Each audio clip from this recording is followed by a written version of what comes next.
al capítulo 11 del libro de los Jueces y vamos a leer concretamente el versículo 40. Jueces, repito, capítulo 11, versículo 40. Y dice la palabra del Señor lo siguiente, presten atención a lo que dice ahí nuestro Dios. Jueces 11:40. Y se hizo costumbre en Israel que de año en año fuesen las doncellas de Israel a endechar a la hija de Jefté, Gaaladita, 4 días en el año. Fíjense la palabra costumbre. Se hizo costumbre, no era costumbre hasta ese tiempo. Antes nadie se iba 4 días por el campo, por el monte, a llorar, a endechar a la hija de nadie. Pero ocurrió algo, ustedes conocen que Jefté hizo un juramento que fue una auténtica locura, y fue la de presentar a su hija en sacrificio al Señor. Y entonces dice la palabra de Dios que a partir de ese día se convirtió en una costumbre en Israel que las jóvenes, que las chicas se fueran por los campos llorando, endechando, lamentándose de lo que le había ocurrido a la hija de Jefté. ¿Era un mandamiento bíblico? ¿Era algo que Moisés enseñó al pueblo de Israel en el desierto? No. Sino que se hizo costumbre. Empezaron un año y otro año, una generación y otra generación, hasta que aquello se convirtió en una costumbre. Y quiero en esta tarde que ustedes se den cuenta de que una cosa es la costumbre, la cultura, las tradiciones, y otra cosa muy diferente es lo que manda y ordena el Señor en su palabra.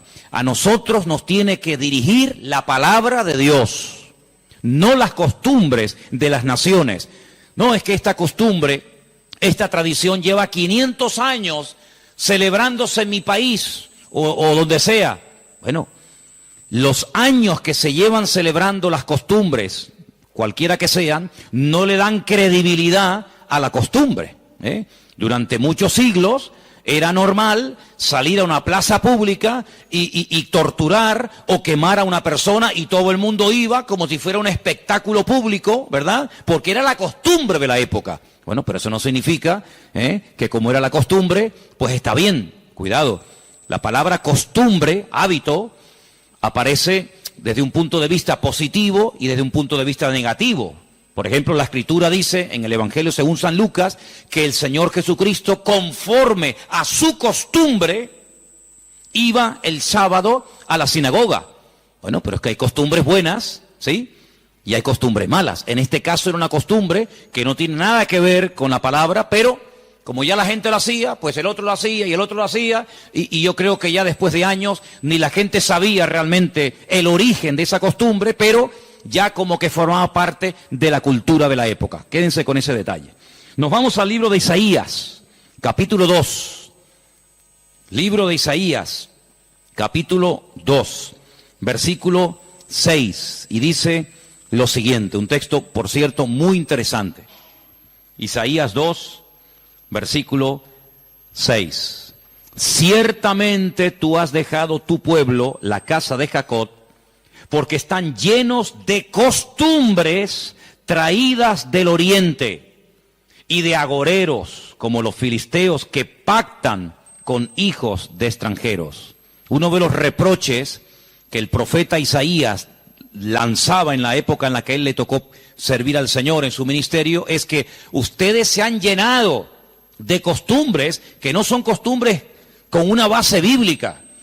No son costumbres basados en un mandamiento de la Escritura, sino en costumbres, como dice aquí, importadas, traídas de Oriente, que no tienen nada que ver con ustedes. Por ejemplo, aquí en España, país en el que vivimos, pues se ha metido con una fuerza tremenda una fiesta, que era una costumbre de pueblos paganos, dicho sea de paso, que se ha celebrado hace poco, la famosa fiesta de Halloween, y tú estudias la historia de nuestros pueblos, aquí hay hermanos de otros países de Latinoamérica, y Halloween no tiene absolutamente nada que ver con la cultura latina.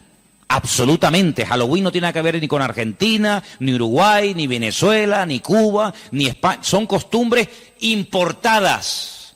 Costumbres que no tienen nada que ver con nuestra cultura, pero a base de repetirlas y practicarlas un año y otro año, como que ya forman parte de una de las muchas fiestas que hay a lo largo del año. Eso precisamente es lo que dice el profeta Isaías en su época. Ustedes han abierto la puerta y se han llenado de costumbres traídas de Oriente, que no tienen nada que ver con ustedes.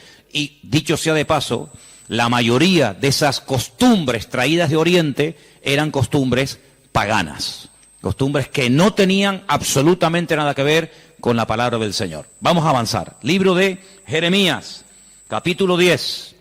Jeremías, el capítulo 10, leemos lo siguiente, versículo 3. Jeremías 10, versículo 3. Miren qué texto tan interesante.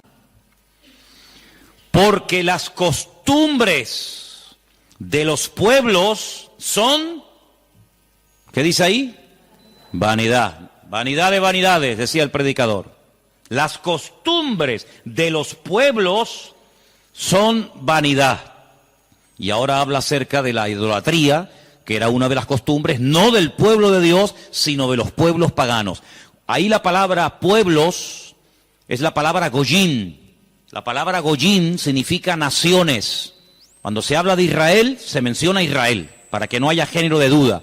Pero cuando se habla de naciones paganas, naciones extranjeras, naciones, digamos, no adoradoras del Dios vivo y verdadero, se les llama goyim, se les llama naciones. Y en este caso dice, las costumbres de esas naciones, de esos pueblos, son todas absolutamente vanidades.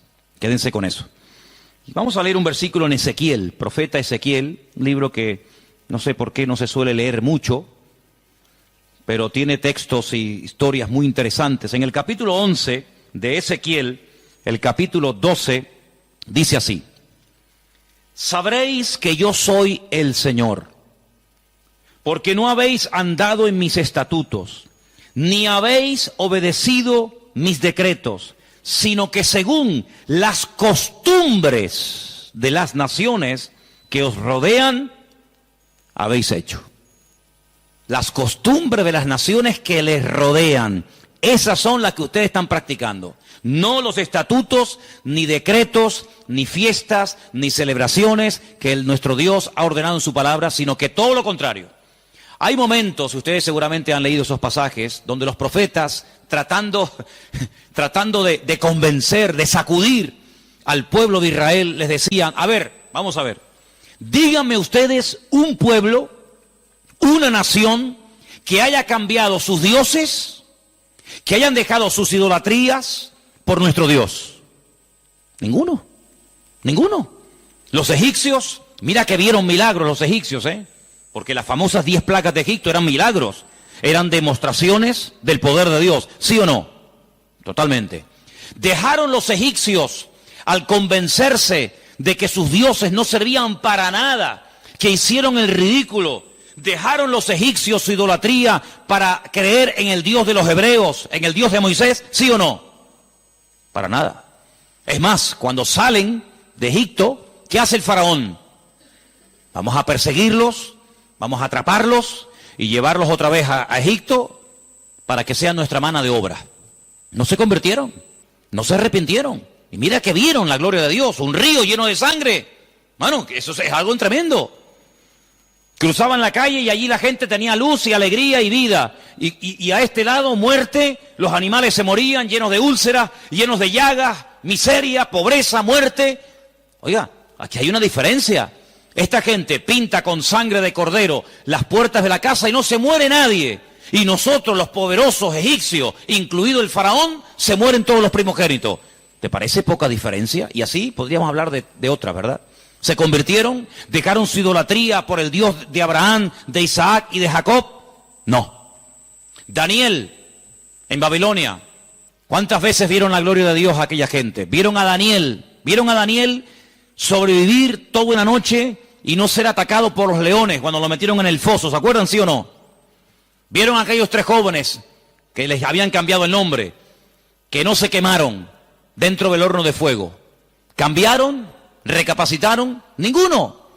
Dice, ¿cómo es posible que ustedes habéis podido comprobar que ninguna nación ha dejado sus dioses, su paganismo, para creer en nuestro Dios, y sin embargo ustedes sí lo han hecho? Dejaron al Dios vivo y verdadero para adorar a Moloch, a Milcón, a Astaroth, a Asera, a Baal. ¿Cómo puede ser eso? Pues eso fue lo que pasó. Ellos cambiaron al Dios verdadero por aquellos dioses, y dice el profeta Ezequiel en este pasaje, todo eso que habéis hecho son las costumbres de las naciones que les rodean, pero ustedes, en vez de influenciarles a ellos, que ellos se conviertan a ustedes, ha pasado todo lo contrario. Ustedes se han terminado convirtiendo a ellos. Han adoptado su forma de vivir, su forma de adorar, su forma de cantar, su forma de comportarse. Y esto es algo realmente increíble, porque esto no ha pasado nunca, nunca en la historia de la humanidad. Una nación ha dejado el paganismo, ha renunciado 100% a toda esa mentira y ha abrazado la fe única y verdadera. Sin embargo, ustedes tenían al verdadero y lo han abandonado. Otros profetas utilizaban el término han adulterado, han sido infieles a vuestro Dios. ¿Para adorar a quién? Al Dios de las moscas, al Dios de los excrementos, como hay por ahí un Dios también en la Biblia que se llama el Dios de los excrementos, para adorar a las criaturas en vez de adorar al Creador. Increíble, increíble. Entonces, los profetas que hemos leído, Jeremías, Isaías, Ezequiel y también en el libro de Jueces, dicen que todo eso, esas costumbres son todas vanidades. Y entonces nosotros como creyentes, que hemos, como dice la Biblia, pasado de muerte a vida, cuando nos convertimos al Señor, cuando salimos de donde hemos salido cada uno, pues tenemos con el paso del tiempo que no solamente decirle al Señor, Dios mío, gracias por haberme salvado, gracias por haberme perdonado los pecados, sino que quiero también pedirte, quiero que me ilumines, porque a lo mejor de mi antigua vida, cuando yo no te conocía, cuando andaba en la ignorancia, cuando estaba en la idolatría, en las costumbres que practiqué yo y mi familia durante toda la vida, Señor, quiero que tú me ilumines, por si acaso todavía puede ser que en mi vida, en mi familia, en mi forma de hablar, de pensar, de vestirme, etcétera, etcétera, todavía quedar algo que no está bien, pero que como lo hace todo el mundo, pues no parece que sea tan malo. Porque si os dais cuenta, hermanos, hay cosas que se hacen hoy en día que están mal, pero sin embargo, como las hace todo el mundo, no se ven mal. Por ejemplo, a mí una de las cosas que me llama la atención, cuando voy a lo mejor a algún supermercado, es que de un tiempo a esta parte, en la parte donde está todo lo que es los puros y los cigarrillos y todo esto, es increíble. ¿Os habéis dado cuenta lo que ponen como advertencia en las cajas de cigarrillos? El cigarrillo mata, el cigarrillo produce enfermedades pulmonares, cáncer y esto y lo otro.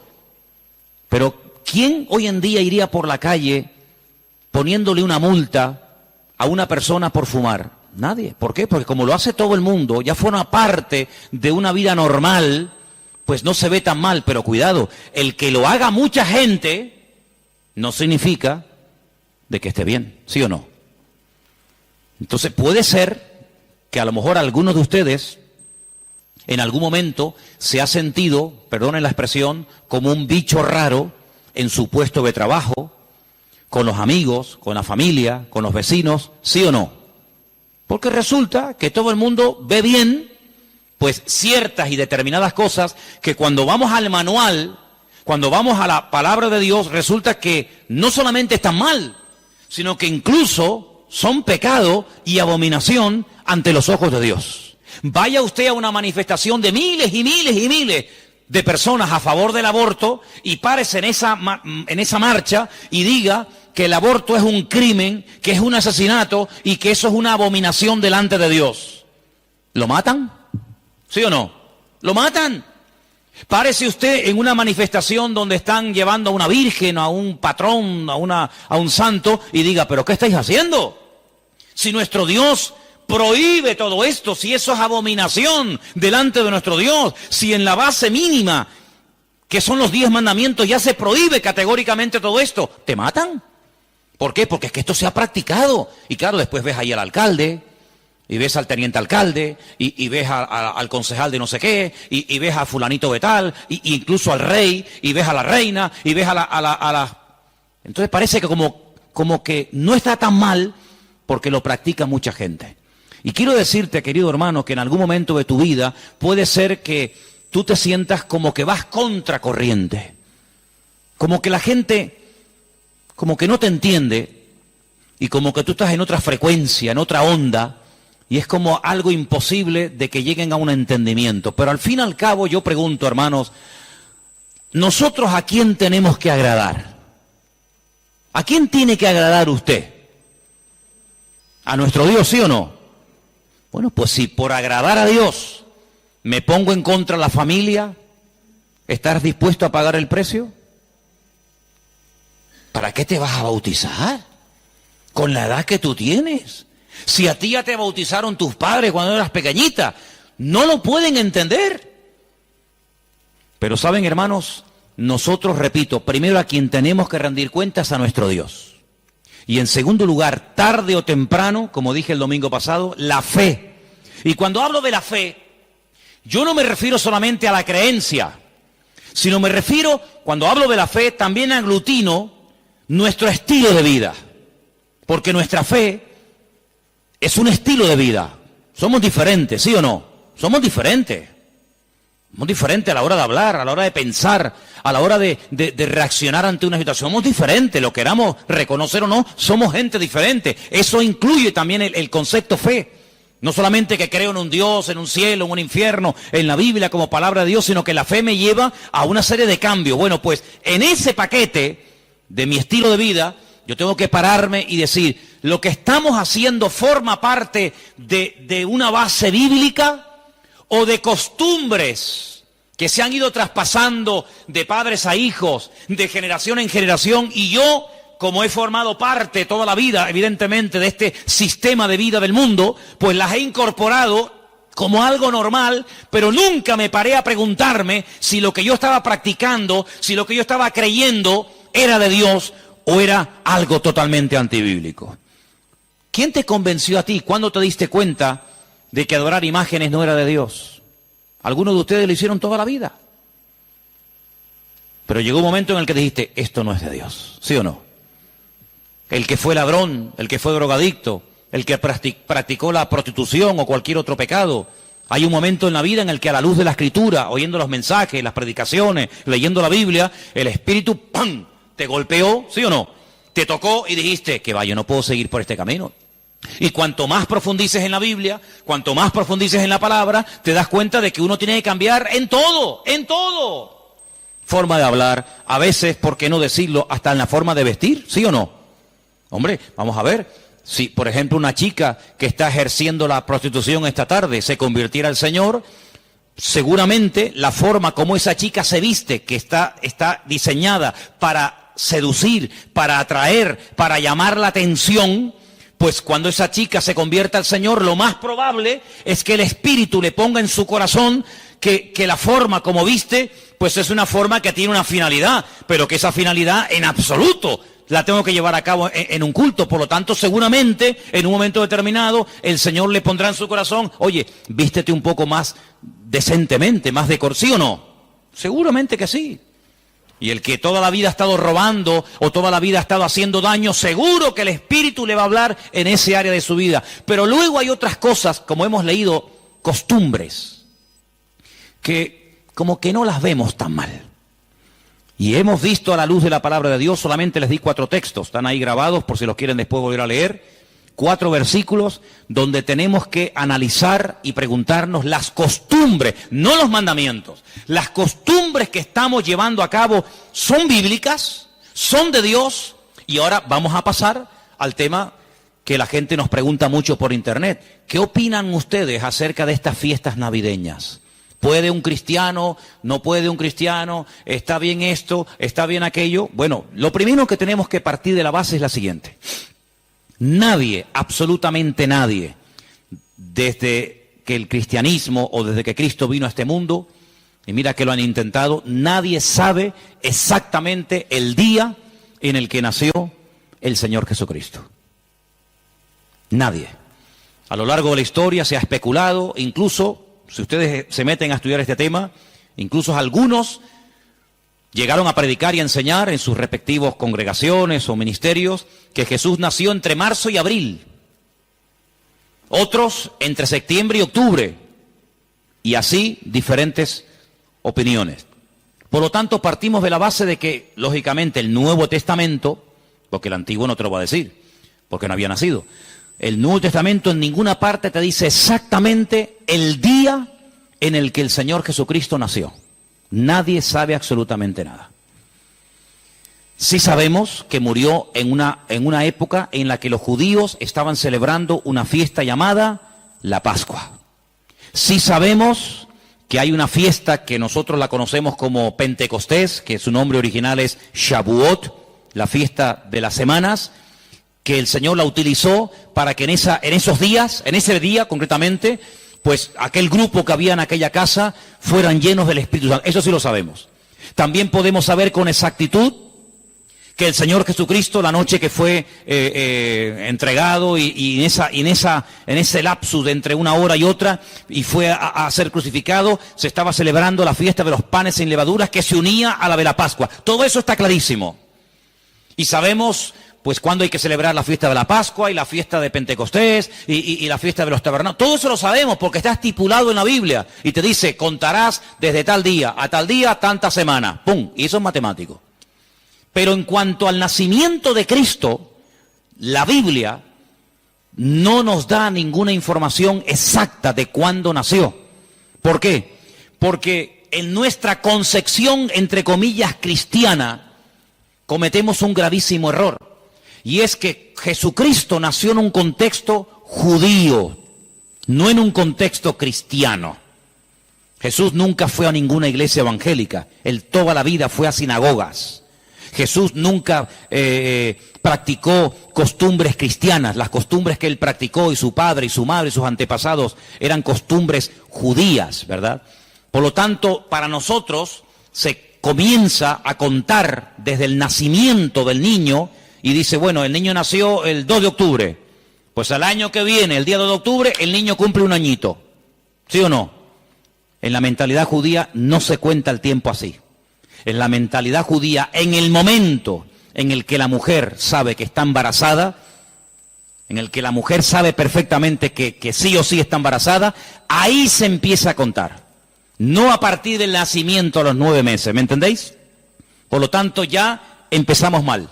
Es como, por ejemplo, cuando nosotros decimos, bueno, ahora mismo aquí en Tenerife tenemos las 8 en punto de la noche.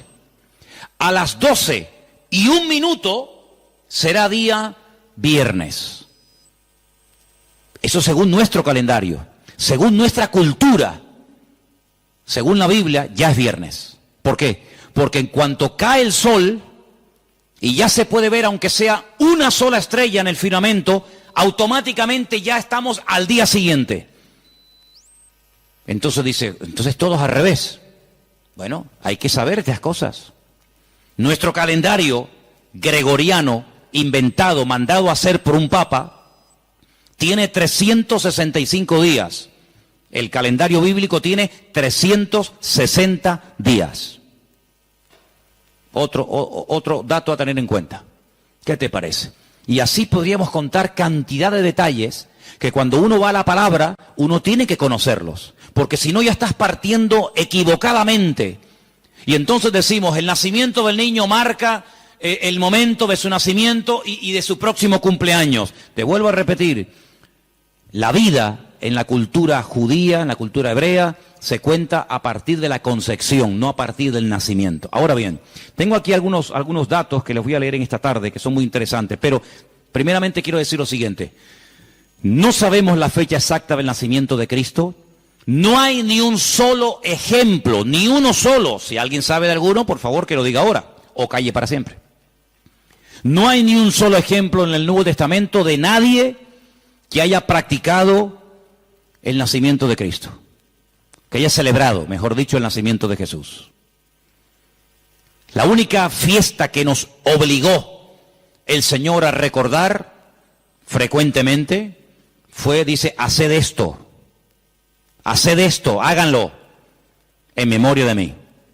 Y cada vez que comáis este pan y cada vez que bebáis de esta copa, mi muerte estáis anunciando hasta que yo vuelva. Es una orden.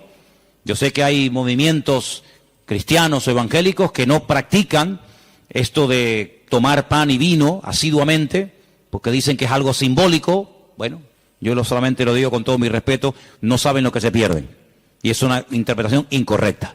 Yo creo que es bíblico, y estamos todos de acuerdo, ¿sí o no? Que hay que partir del pan y el vino. Hombre, hay iglesias que lo hacen todos los domingos. Elena, por ejemplo, se crió en una iglesia que todos los domingos, sí o sí, todos los domingos a la mañana, se llama culto de comunión. Por eso, porque se da la comunión. Hay iglesias que lo hacen una vez al mes, otras iglesias una vez al año, etcétera, etcétera. Pero que hay que hacerlo, hay que hacerlo. Pero Jesús nunca dijo, los discípulos nunca dijeron, Pablo nunca escribió, Pedro nunca escribió, Santiago nunca escribió, ningún discípulo escribió, y también tenéis que recordar todos los años el nacimiento del Mesías. No. Mira, recordamos cuando partió el pan y el vino e inauguró el nuevo pacto. Recordamos su muerte, claro. Recordamos su resurrección. Recordamos la venida del Espíritu Santo en el día de Pentecostés. Recordamos un montón de cosas, pero bíblicamente no te puedo demostrar, no lo puedo hacer. Te estaría mintiendo. No te puedo demostrar bíblicamente que los primeros cristianos celebraban el nacimiento de Cristo. No lo hacían. Ni siquiera es un mandamiento de la Biblia el celebrar dicha fiesta. Entonces te estoy dando información para que lo sepas. La fecha exacta del nacimiento de Cristo no se encuentra registrada en el Nuevo Testamento. Ahora, el famoso día 25 de diciembre ha sido un día que en el mundo pagano, en el mundo greco-romano, ustedes saben que estaban los babilónicos, luego vinieron los medos persas, a continuación los griegos y después los romanos. El Antiguo Testamento, lo que llamamos vulgarmente Antiguo Testamento, termina con el imperio medo-persa. Pero cuando empezamos a leer el Nuevo Testamento, nos encontramos a los romanos. Y tú dices, ¿pero y los griegos? ¿Ves? La Biblia no te da información sobre los griegos. Pero entre el Antiguo y el Nuevo Testamento, que hay 400 años de silencio, ¿sabían eso, no? Nuestro Antiguo Testamento, ¿cuál es el último libro del Antiguo Testamento según nuestra Biblia? Malaquías. Pero cuando tú vas a una Biblia hebrea, tú te das cuenta que el último libro del Antiguo Testamento no es Malaquías, es Segunda de Crónicas. Da igual, el orden no altera los factores, ¿no? Sea uno, sea otro, son exactamente los mismos, aunque el orden es diferente. Pero cuando se termina de escribir, cuando el último profeta del Antiguo Testamento terminó su mensaje, supongamos que fuera Malaquías, hasta que encontramos al siguiente profeta predicando. ¿Y quién fue el siguiente profeta entre el Antiguo y el Nuevo predicando? ¿Quién fue? Juan el Bautista. Hay 400 años de silencio. No hubieron profeta entre Malaquías y Juan el Bautista. ¿Y cómo se guiaba la gente? Por la palabra. Ahí estaba todo escrito, todo comprimido, todo condensado, y fue un tiempo de silencio, de palabra profética, pero la palabra ya estaba escrita. Luego la gente querían palabra, vayan a la palabra, valga la redundancia, vayan a la escritura y ahí encuentran todo. Bien. Entonces cuando vamos a estudiar la palabra de Dios, nos encontramos que ese imperio que no aparece en el Antiguo Testamento, que son los griegos, que aparece en esos famosos libros que yo he recomendado muchas veces que lean, Primera y Segunda de Macabeos, que son la familia de los Macab, que significa martillo en hebreo. Los macabeos son los que martillaban, los que machacaban. Y en estos días en Israel se está celebrando una fiesta que no tiene una base, vamos a decir, bíblica, sino es un mandamiento bíblico el cumplirla, vaya, pero que es una fiesta que en estos días ya se está celebrando, y les voy a demostrar que Cristo la celebraba, aunque no era mandamiento, Él la celebraba, y es una fiesta que se llama la fiesta de Hanukkah. Y por eso ustedes cuando van a Israel van a encontrar que hay dos modelos de candelabro diferente. Está el famoso menorá, que tiene 7 brazos, y después se encuentran la Hanukkía. Menorá es el de 7, Hanukkía es el de 9. Y tú dices, ¿qué diferencia hay entre uno de 7 y uno de 9. Bueno, te lo voy a decir. El candelabro de 7, la menorá, era el que se utilizaba primeramente en el tabernáculo y después en el templo, pues para iluminar. No había luz eléctrica, no había un interruptor y se encendía la luz, sino que se ponía aceite, ¿verdad? Se iluminaba para que el sacerdote pudiera moverse y pudiera ministrar en el templo, ¿verdad? Ya dimos en su día una explicación de que el primer versículo, quédense con este dato, el primer versículo de los primeros 5 libros de la Biblia, Génesis 1.1, Éxodo 1.1, Números 1.1, Levítico 1.1 y Deuteronomio 1.1, nos explican todo lo que tiene el menorá. ¿Cuántas palabras tiene en hebreo el primer versículo de Génesis? 7 brazos. Otra característica de la menorá la encontramos en Éxodo 1.1 y así sucesivamente, pero no voy a entrar en detalles acerca de eso. Pero en la época de los seleucidas, en la época de los griegos, déjeme que les cuente algo de historia, que es bueno saberlo. Cuando Alejandro Magno muere, dicen que era homosexual, no dejó descendencia. Es el único imperio que pervive después de la muerte del emperador, pero no en sus hijos, sino en sus generales. Por eso Daniel, cuando está en Babilonia, dice que él vio a un leopardo con 4 cabezas. Y las 4 cabezas son los 4 generales que cuando Alejandro Magno muere, se reparten en 4 pedazos el mundo que había conquistado Alejandro Magno, ¿verdad? Uno de los trozos que se reparte tenía que ver con Israel. Y allí estaba el famoso Antíoco Epifanes, que era terrible, terrible. Ese fue el que se atrevió a meter a un cerdo dentro del lugar santísimo y sacrificarlo y de esa manera, humillar y avergonzar a Dios y en fin, tantas cosas, ¿no? Esa es la famosa abominación desoladora, la profanación del lugar santísimo. En esa época de los griegos había una familia compuesta por una serie de hermanos que se propusieron restaurar la vida política y espiritual de Israel. Los griegos dominaban, el templo lo habían convertido en un gimnasio, habían impedido los sacrificios y aquello era un desastre. Esta familia se levanta, primero un hijo, después el otro hermano, todos murieron como mártires, es una historia tremenda. Y estos macabeos, que no se llamaban macabeos, sino una especie de apodo, los que martillaban, los que golpeaban, pelearon militarmente, cuerpo a cuerpo con los griegos y los derrotaron, los vencieron, los echaron de Israel y restauraron el culto en el templo. Pero resulta que el aceite que se utilizaba para las lámparas del candelabro, en este caso de la menorá, no llegaba, porque lleva un proceso y se tarda un tiempo en elaborar ese aceite específico para la menorá. Había muy poco aceite. ¿Qué ocurrió? Oraron al Señor y el Señor hizo que la poca aceite que quedaba durara milagrosamente más tiempo de lo que habitualmente duraba.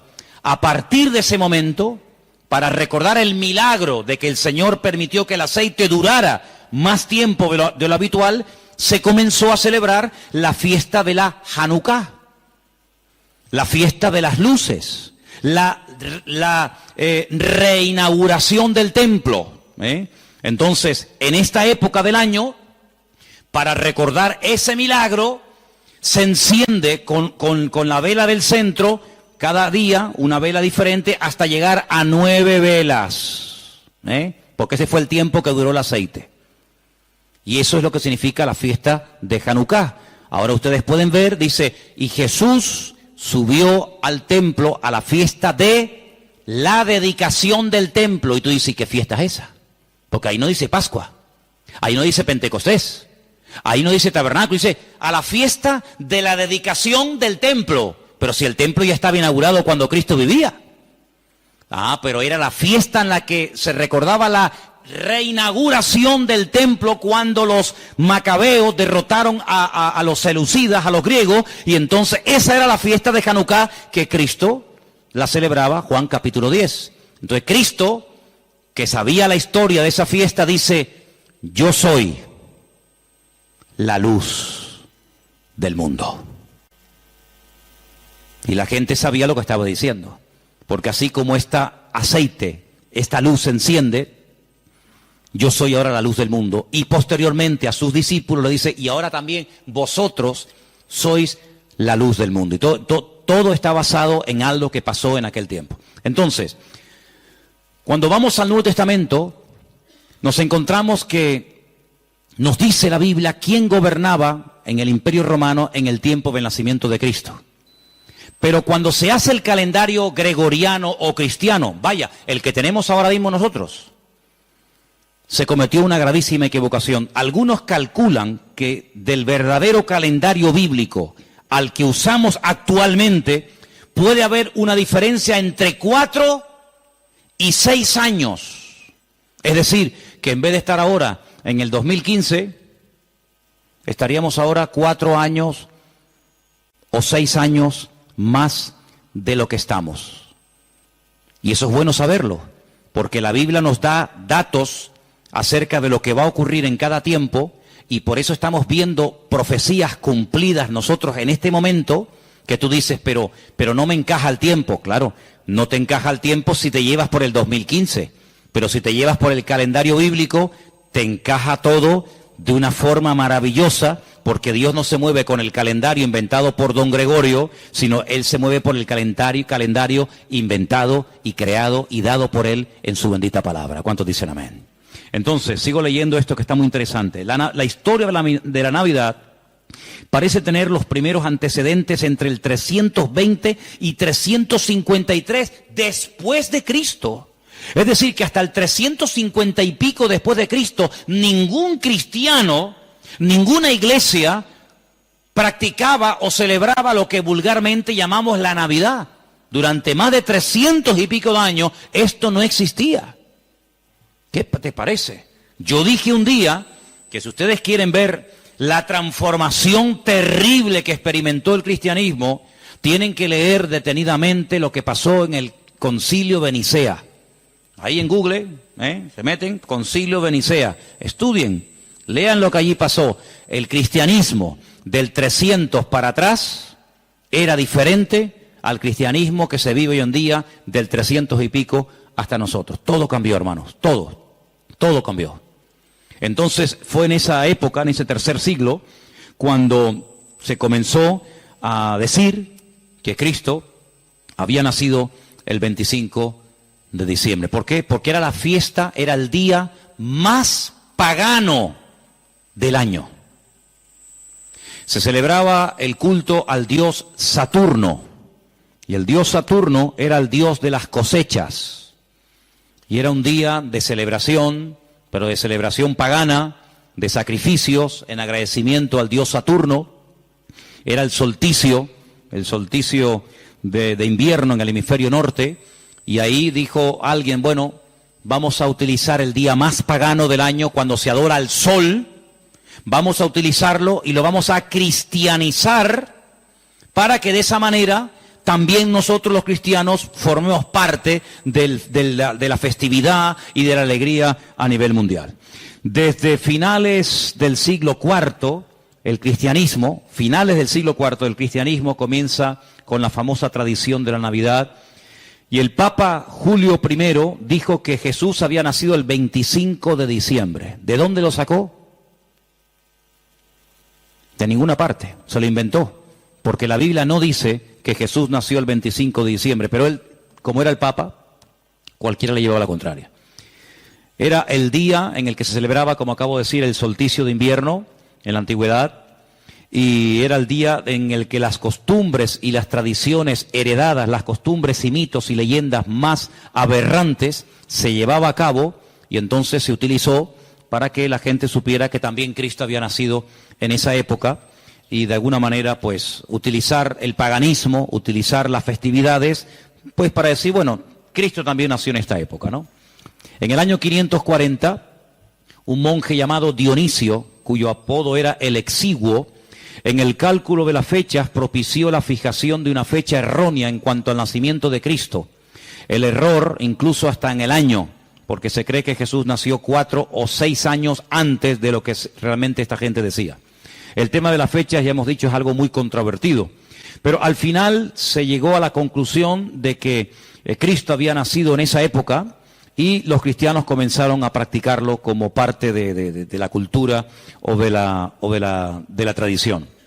Hay muchos relatos en los que cuenta la historia que miles y miles de cristianos se dejaron matar, quemar, crucificar y torturar hasta la muerte porque se negaban a celebrar la famosa Navidad el 25 de diciembre. Así que hermanos nuestros en la fe han muerto quemados, torturados y crucificados por negarse a formar parte de una fecha inventada, creada por el hombre, rodeada de paganismo, donde una de las costumbres que había era sacrificar toros, sacrificar animales, cortarle los testículos a estos animales y colgarlos en los árboles.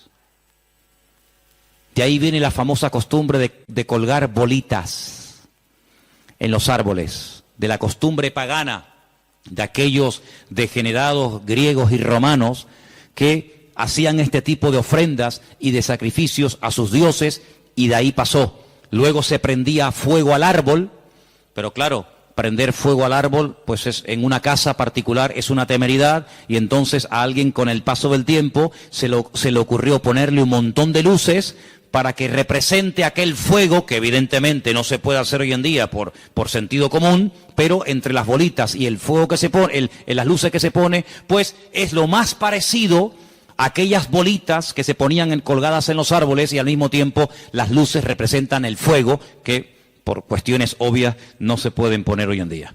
Así que Jesús no nació el 25 de diciembre, pero escuchen esto porque es muy interesante.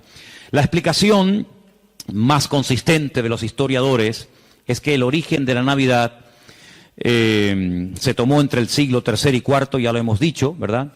El porqué de la elección de esta fecha, bueno, se relaciona con la necesidad de la reciente oficializada religión cristiana de imponerse sobre las tradiciones de los cultos paganos romanos. En aquel tiempo el mundo estaba dominado por el Imperio Romano, se adoraba a Saturno, como el Imperio Romano a través del emperador Constantino supuestamente se había convertido. Dejemos de celebrar en el 25 de diciembre la fiesta a Saturno, pero claro, ahora está todo el mundo acostumbrado a practicar el 25 de diciembre a Saturno, ¿y ahora qué hacemos? Ahora somos cristianos. Bueno, pues sigamos celebrándole igual, pero a Saturno, ya no podemos, somos cristianos. Bueno, a Saturno no, a Cristo. El mismo perro, pero con distinto collar.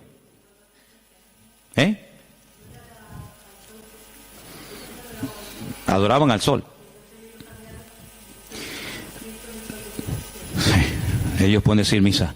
Los papas eligieron el 25 de diciembre como día del nacimiento de Jesús, como una estrategia para el proceso de expansión del cristianismo, en el que sistemáticamente se buscó absorber y fusionar toda celebración de ritos paganos con las nuevas creencias o fe de los cristianos. Por lo tanto, bíblicamente, si alguien te para en la calle y te dice que la fiesta de la Navidad, que se suele celebrar el 25 de diciembre, tiene un trasfondo pagano, no se te ocurra llevarle la contraria, ni decirle que no es así, porque vas a ser el más rotundo ridículo. Efectivamente, el día 25 de diciembre era una fiesta, la fiesta más pagana en todas las culturas del Imperio Romano, donde se hacían auténticas barbaridades, sacrificios humanos, sacrificios de animales, ofrendas brutales de sangre, etcétera, etcétera.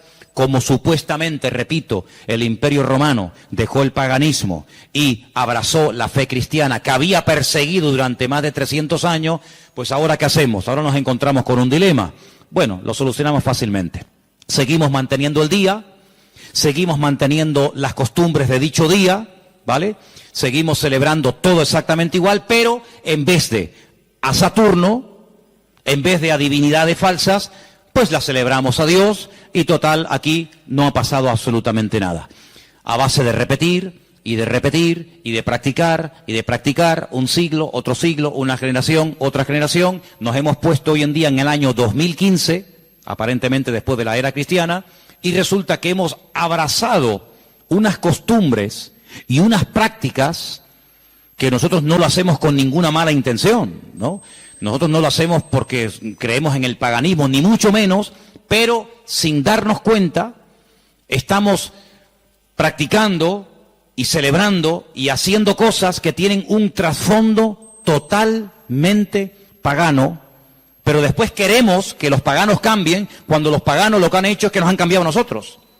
Y se han metido en nuestras casas, y se han metido en nuestras costumbres, y se han metido en nuestro vocabulario, y hemos visto, no de ahora, de hace ya muchos años, que en estos días, que teóricamente, vamos a decir, ha nacido el Señor, que no es así, ya lo hemos demostrado, pero que teóricamente teníamos que celebrar su nacimiento, resulta que se ha convertido en una fiesta, ¿de qué? De despilfarro, de derroche, de negocio, donde después se habla de la famosa cuesta de enero, porque la gente empezó a regalar y a comprar y a regalar y a comprar, a regalar y a comprar cosas que después en enero se arrepienten o no usan o quieren cambiar, y después resulta que ya el año, en vez de empezarlo libre de deudas, ya lo empiezan con más deudas, aparte de las que ya tenían del año anterior.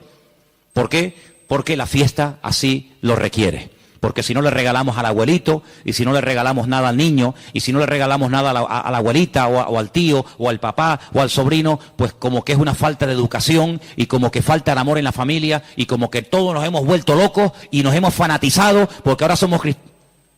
No, mi hermano, aquí no nos hemos vuelto locos, sino que ¿sabe lo que pasa? Que el conocimiento confronta, y el conocimiento compromete. Por eso hay gente que dice, yo prefiero no saber nada, y seguir en la ignorancia. Pero ¿sabes qué?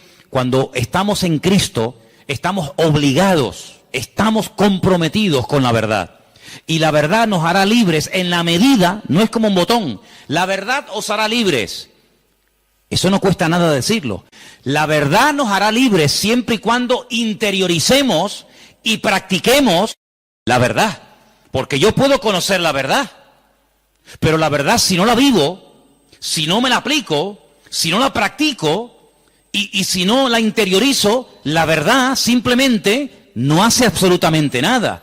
No es como un amuleto. ¿Cuánta gente ha comprado antaño la Biblia? ¿Cuántos hogares tenían un pedazo de Biblia enorme y la tenían ahí en la estantería? ¿Por qué? Porque, hombre, es la palabra de Dios. Pero es que la palabra de Dios no es un amuleto. No es como el que pone una herradura. No es como el que pone una ristra de ajos. No es como el que recurre a un amuleto, que los hay en todas las religiones. Los judíos también tienen un montón de amuletos, ¿eh? No se pueden ustedes imaginar. La famosa segulá y tantos amuletos creados y diseñados y vendidos y bendecidos por los rabinos para protección del mal de ojo, para protección de no sé qué, para protección de los malos espíritus. En todas las religiones siempre ha habido amuletos, pero la verdad, la Biblia no es un amuleto, es un estilo de vida que nos lleva a comprometernos y nos lleva a decir, Señor, perdóname, porque he estado creyendo y practicando y encima enseñando y transmitiendo una mentira, creyendo que es una verdad. Y no hay nada peor que creer que algo de mentira es una verdad y yo la practico en mi vida. Hermanos, en estos días, generalmente en todas las iglesias, incluido esta, suele ocurrir algo muy común. Y es que, por ejemplo, lo notamos, ¿no? Y no es que llevemos un control excesivo del tema, pero les cuento la realidad. Muchísimos creyentes se gastan el dinero que tienen y el que no tienen, y se olvidan muchas veces de lo que tenían que haber apoyado con su dinero a la obra de Dios. ¿Por qué? Porque hay que comprar regalos a todo quisqui, y hay que tirar la casa por la ventana. Y si nos vamos a la noche a la cama sin tener toda la mesa llena de comida, como que no hemos celebrado Navidad. Y yo pregunto, imaginémonos por un instante, que no es así, pero trabajemos con la hipótesis. Bueno, vale, nació el 25 de diciembre, vale, perfecto. Si realmente nació el 25 de diciembre, ¿a quién tendríamos que celebrar la fiesta? Me imagino que al Señor. Pero nosotros somos tan listos que nos hacemos la fiesta para nosotros. Y tendríamos que traerle regalos a Él. ¿Cómo? Bueno, pues ¿qué le hace falta a la iglesia? Pintarla. Yo regalo este año la pintura. Si el cumpleaños del Señor y esta es la casa del Señor, ¿qué le hace falta a la iglesia? Más sillas, yo las regalo. Pero no hacemos regalos al que cumple años. teóricamente, sino que nos hacemos regalos a nosotros. A papá, a mamá, al tío, al sobrino. Y yo digo, bueno, ¿el cumpleaños de quién es? ¿Tuyo? ¿O es el del Señor? Porque si es el del Señor, al que menos le hemos regalado ha sido a Él. Resulta que nos hemos regalado a nosotros. Y tenemos, los que tengan, ¿no?, el árbol lleno de docenas de juguetes y docenas de regalos. Y tú dices, ¿y el regalo del Señor dónde está? Porque la iglesia no puede sufrir en estos tiempos, en este mes de diciembre, porque teóricamente sería el mes de más abundancia, ¿sí o no? Tendría que ser el mes en el que sobraran Biblias, sobraran sillas, sobrara de todo, porque es el día especial del Señor. Pues ¿saben qué? Suele ocurrir generalmente todo lo contrario. Es cuando tal vez menos nos acordamos del Señor. Ahora, nosotros vamos a utilizar la fiesta que el mundo inventó, no el Señor, no la iglesia primitiva, no la Biblia. Nosotros vamos a utilizar la fiesta que inventó el mundo para decirle al mundo el motivo por el cual el Señor vino a este mundo.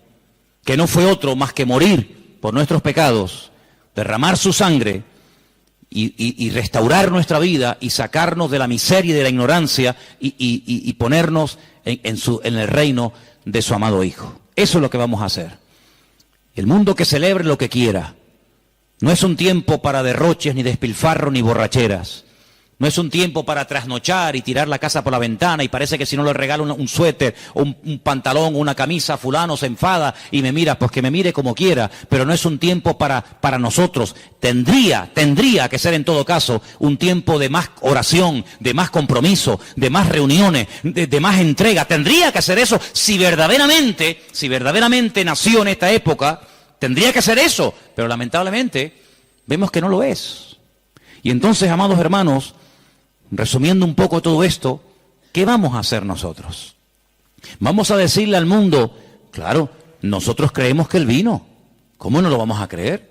Nosotros creemos que Él nació y que Él vivió en esta vida y que Él murió y que Él resucitó y que digan lo que quieran, pero vino con propósito. Vino con un objetivo, no vino para entretenernos, no vino para que ahora en diciembre tiremos la casa por la ventana, luego en abril, marzo, abril, volvamos a recordar toda la tragedia de la sangre, de la muerte, de Pilato, de la crucifixión, de la tumba, de los latigazos, etcétera, etcétera, y el resto del año. No, hermano, no vamos a dejarle al mundo que nos diga cuándo y dónde tenemos que celebrar lo que tendríamos o no que celebrar.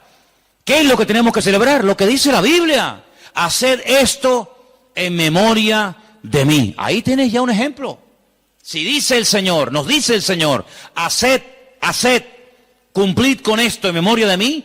Bueno, ahí tenemos una obligación, pero en ninguna parte mi Señor, nuestro Señor, ni a ti ni a mí, nos dice, y una vez al año recuerden que el 25 de diciembre yo nací. Porque dicho sea de paso, cuando Cristo nació, la palabra diciembre ni existía. Porque ni ese mes existía cuando el Señor Jesucristo nació, sino que estamos hablando de...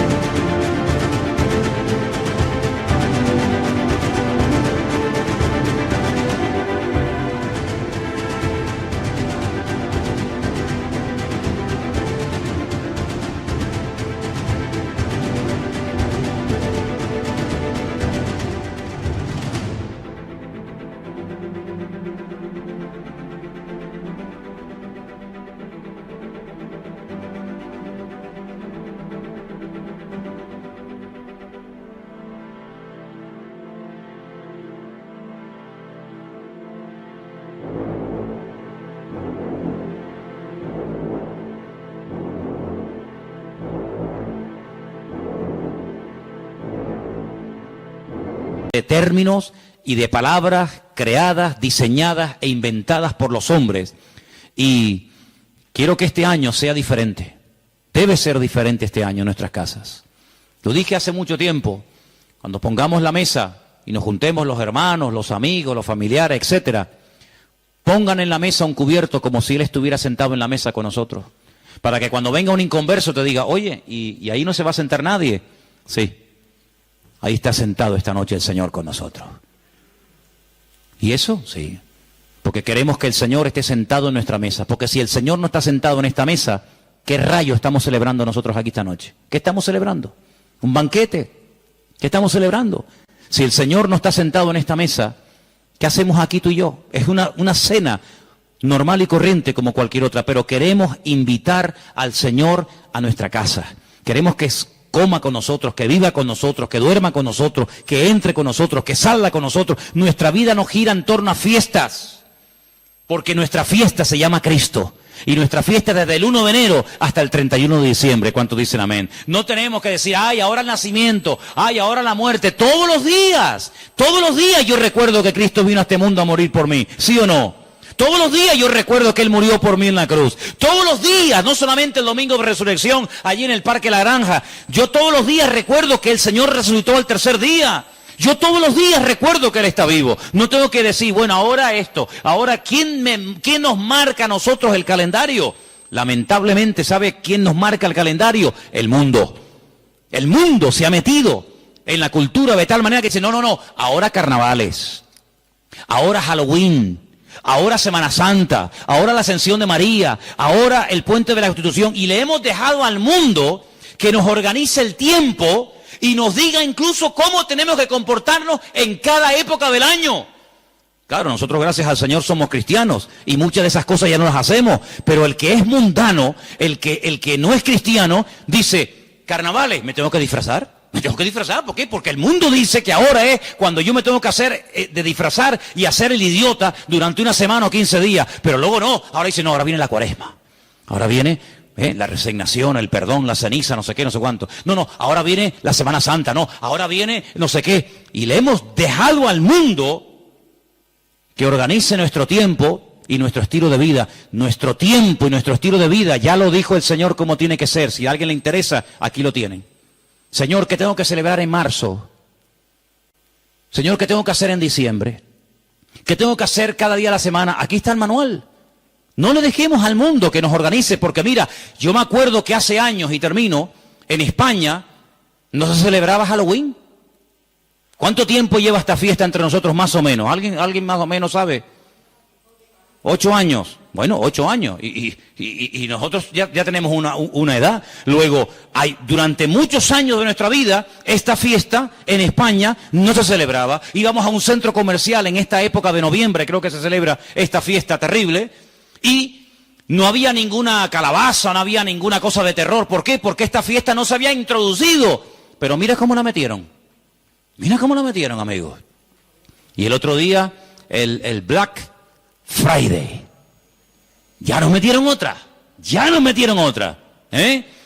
Y en enero, ahora y el mundo tiene, hermano, lo tiene tan claro, el diablo tiene tan claro los objetivos que dice, mira, a la gente le gusta varias cosas. Comer bien, vestir bien, vivir bien y divertirse.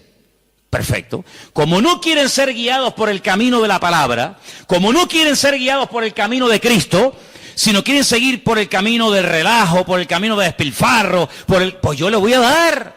Y el diablo le da a la gente lo que quiere. ¿Quieres carnaval? Toma carnaval. Y tú dices, ¿cómo puede ser que un país que ha estado años en crisis llegue la fiesta del carnaval y no haya pagas para gente que no tiene nada y que están en el paro y que no tienen los pobrecitos nada? Y resulta que ayuntamientos den subvenciones de miles y de miles de euros a personas para que tiren la casa por la ventana durante una semana o durante un mes. ¿Cómo es posible? Es que el pueblo quiere eso. El pueblo quiere eso. En el pueblo de Tordesillas, en la provincia de Valladolid, la tradición del toro de la Vega. ¿Quién no ha oído esa barbaridad? Cogen un toro bravo, lo sueltan al campo y miles y miles y miles y miles de personas lo rodean, lo pinchan, lo clavan, lo torturan. Cuando ya el animal está reventado que no puede más, llega uno, rácata, le clava una lanza, lo montan en un caballo, lo llevan al pueblo y es el héroe, porque este año ha matado el toro de la Vega. Cuando van allí la gente a protestar en contra de esta fiesta, cuando han ido ecologistas o personas que dicen, oye, pero ¿cómo puede ser esto? Los han sacado del pueblo a patadas, los han apedreado. Y cuando los periodistas pueden acercarse a uno de aquellos fanáticos, ¿saben lo que les dice? Nunca dejaremos de celebrar esta fiesta a nuestro pueblo, porque esta es una tradición que hemos tenido en nuestra tierra de toda la vida. Y es como si la tradición impera por encima de la razón. Primero la tradición, luego la razón. Primero la tradición y luego todo lo demás. Pero vamos a ver, pero como creyentes vamos a entrar en ese juego. Hermanos, muchos de ustedes cuando entraban al agua y se iban a bañar no se persignaban. O cuando pasaban por una cruz no se persignaban. O cuando pasaba un coche fúnebre no se persignaban. ¿Lo siguen haciendo? ¿A que no? Pero si lo hicimos toda la vida. Pero ya no. Ya no. Porque hemos entendido de que hemos pasado de muerte a vida. Pero sigamos pasando de muerte a vida. No nos quedemos en mitad de camino. No digamos, ya no adoro a esto, ya no adoro a aquello, ya no adoro a esto, ya no hago tal. Pero alguna cosita me queda. Me queda esto y bueno, total son unos días. Hermanos, sigamos avanzando. Ese fue el gran error de Israel. Entró, conquistó cuatro cachitos de tierra. No, toda la tierra tenés que conquistar. No, Jericó, un poquito por aquí, un poquito por allá. Sí, pero escucha, es que allí viven los filisteos. Ah, bueno, no importa. Y allí viven los amorreos. Y allí viven los no sé qué. Total, tenemos ya 4 casitas. Nuestras vaquitas, nuestras ovejas, nuestras gallinitas. No, hijo, tienes que conquistar toda la tierra, porque si no los conquistas, ellos mañana se vuelven contra ti y te van a conquistar. Y en la vida cristiana no es conquistar el tabaco, la droga, la prostitución, la mentira, no sé, el soborno, no sé qué, no sé cuánto. Bueno, ya estos días ya están vencidos. Gloria a Dios. Pero ven para acá. ¿Y esto? ¿Y esto? Horóscopo. ¿Cómo? ¿Sí, horóscopo? Ay, amigo. No, pero es que ya no fumo, ¿no? Que no estoy hablando de eso. Eso ya está. Todavía tienes un poquito de horóscopo. Un poquito ahí de no sé qué. ¿Esto cuándo lo vas a conquistar?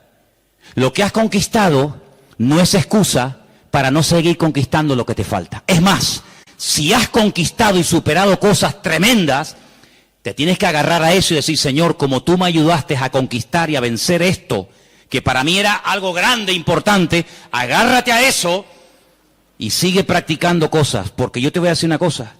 Cuando el Señor llamó a Gedeón, ¿se acuerdan? Llamó a Gedeón y le dice, mira, ven para acá. Tu padre tiene un ídolo en la casa y lo adora. Levántate y rómpeselo. Y Gedeón dice, el ídolo de mi padre. Dice, sí, porque él no lo va a romper nunca. Entonces tú, que tienes las ideas más claras que él, ayúdalo, desata a tu padre. Porque si tú le dices a tu padre, papá, Dios me ha dicho que rompas el ídolo, tu padre nunca lo va a hacer. Pero tú sí lo tienes claro, ayuda a tu padre. Tú tienes más luz que él. Y entonces dice que lo hizo de noche. No se atrevió a hacerlo de día. ¿Saben la historia, no? Se levanta, despedaza el ídolo del padre. Y al día siguiente, ay mi madre, se monta la marimorera en la ciudad. ¿Quién rompió el ídolo del fulano de tal? El ídolo, el muñeco, la imagen del padre de Gedeón. Sale el padre de Gedeón, se entera y dice, bueno, si era tan poderoso, no fue capaz de defenderse. No sé quién habrá sido, pero vino alguien, lo rompió y no fue capaz de defenderse. Luego, no era tan Dios como yo creía que era. Fíjate que el hijo ayudó a que el padre se diera cuenta de que había estado adorando a un muñeco, creyendo que era un Dios poderoso, y cuando le atacaron, como es un ídolo, no pudo defenderse. Mira como un pequeño detalle, bueno, pequeño, como un gran detalle de su hijo, le ayudó a su padre a decir, oye, gracias, porque hoy me he dado cuenta de que yo estaba adorando a un muñeco. Hermano, hay gente que a lo mejor dice, mira, yo esto lo voy a dejar de hacer. ¿Por qué? Porque no es de Dios. Pero hay gente que no tendrá la fuerza. ¿Por qué? Porque la costumbre, la tradición, la familia, la sociedad, no sé qué. No te preocupes, yo le digo a la gente, mira, ¿usted le da miedo romper los muñecos que tiene? Ay, sí, porque me da cosita, tráigaselo que yo se los rompo. Yo le ayudo. No será la primera vez que...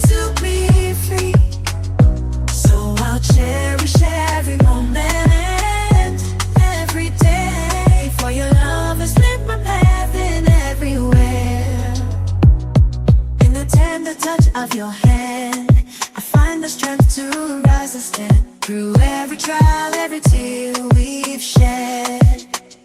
Your love's been the shelter where I find my bed. For your love's been my anchor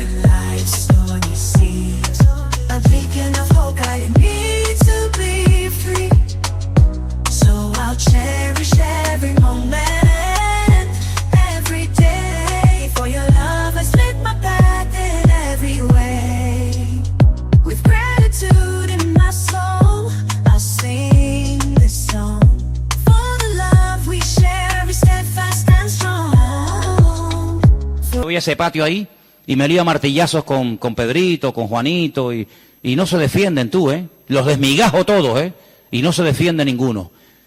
Y le digo, ¿te das cuenta cómo nos han defendido? Entonces, hermano, hay cosas que tendrás que romper tú tendrás que romperlas y quitarlas de tu vida, pero hay momentos en los que Dios te pondrá en una casa, en una familia para decir, mira, déjame ayudarte, déjame demostrarte que esto no sirve para nada. Y ahí se van a dar cuenta, con ese acto de fe y de obediencia que tú has ejecutado, se van a dar cuenta de que verdaderamente estaban creyendo en una mentira. Yo les he dado de comer, les he dado información, hagan lo que les dé la gana, como dijo Josué, hagan lo que quieran, pero yo en mi casa serviremos al Señor. ¿Oramos? ¿Les parece? Venga, oramos. Cierre sus ojos y recuerde lo que ha oído esta noche, porque el conocimiento compromete y confronta, y sin confrontación no hay cambio. Por eso esta noche Dios te ha dado una información y te ha dicho, esto viene de esto, esto y esto. Tú sabrás lo que haces. Pero te damos gracias porque tu palabra es luz, es una lumbrera, es una antorcha que alumbra en medio de las tinieblas, en medio de la oscuridad. Y en esta noche, Señor, en este día, queremos pedirte, Señor, que nos dé fuerzas para que podamos terminar todos y cada uno de tus hijos este año en una rotunda victoria, contundente, real y genuina. Oramos por todos los hermanos, por todas las personas que a lo largo de la tierra nos están viendo y siguiendo cada semana, culto tras culto, desde aquí, desde Tenerife, bendecimos a esas miles y miles de personas que nos escriben, que nos ven, que nos oyen. Señor, queremos pedirte por ellos para que los bendigas y para que juntos podamos extender el reino de Dios, las verdades del Evangelio, las verdades que salvan, que transforman las vidas, que son las verdades de tu palabra. Libéranos de cualquier temor, rompe en nosotros toda atadura a la tradición, a la costumbre, rompe todas esas costumbres paganas que a veces hemos cultivado y hemos practicado durante años sin darnos cuenta lo que hemos estado haciendo, Señor. Que en nuestros hogares, en nuestras vidas, en nuestras congregaciones, Señor, haya libertad, haya verdad. Y gracias te damos porque tu verdad, tu palabra libera, y queremos ser libres de todo engaño, de toda ignorancia, de toda mentira. Y te damos gracias porque hasta aquí podemos decir, el Señor nos ha ayudado, hasta aquí el Señor nos ha bendecido. Y hoy no adoramos a nada ni a nadie más que al Señor nuestro Dios. Recibe toda la gloria, mi Señor. Recibe toda la honra, y que en esta noche salgamos de este lugar con las ideas claras, sabiendo lo que tengo y lo que no tengo que creer y practicar, porque tu palabra siempre habla